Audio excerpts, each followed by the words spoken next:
Hi teachers, do you struggle with teaching writing? Are you pulling your hair out daily? Well, if so, you've come to the right place. I get it and I feel your pain. Writing is the hardest subject to teach, so let me be an avenue of support for you this year. I'm Mustain and I'm starting my 20th year in education.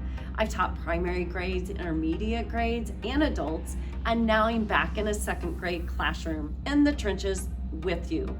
Teaching writing has always been my passion, and so I decided to start this new vlog to help support you and to make your life easier.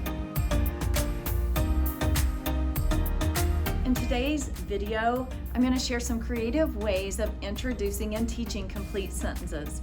And then I'm going to show you how to move the kids towards application and everyday writing.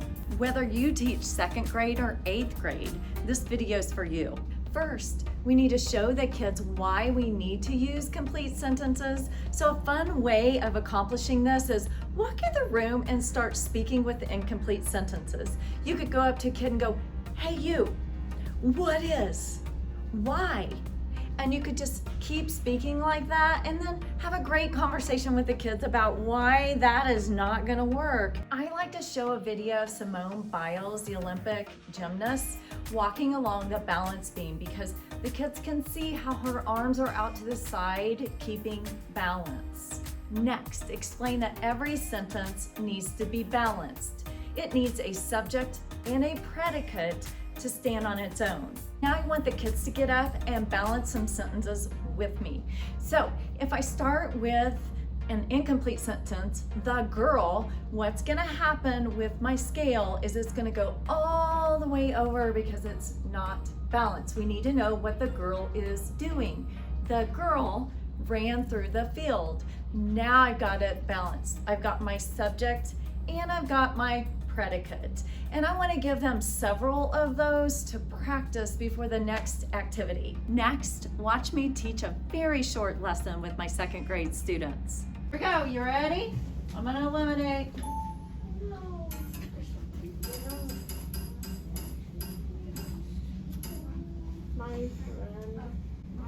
My friend. Go.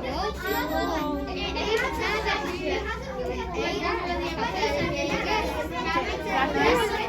think? Is that a complete sentence? Is that right? Complete sentence? Does it make sense? No, why? Because who is your friend? I got a lot of questions going. It's not a complete thought, is it? It does have a capital. Okay, you go over and join that group. It does have a capital. It does have a period, but it's not a complete thought, is it? Okay. Here we go. Stop. You can tell me, is this a complete thought, a complete sentence? Savannah. No. Why do you say that? Because it's short. If I came in today and I just said my friend, what would you be doing?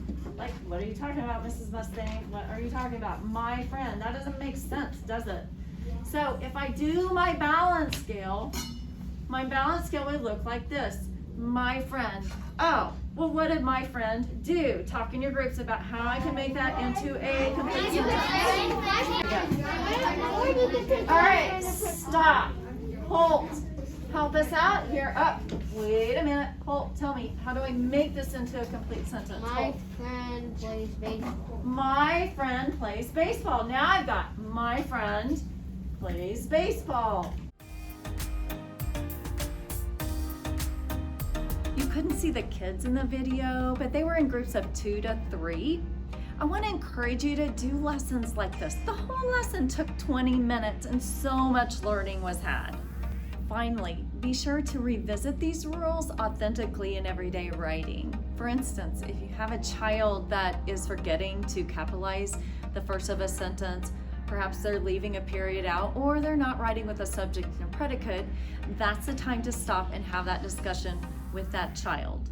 Another thing that you could do is when you're modeling in front of the kids, you could actually write an incomplete sentence on purpose and see if the kids catch you. Teachers, I hope you're walking away with at least one thing to use in your classroom right away.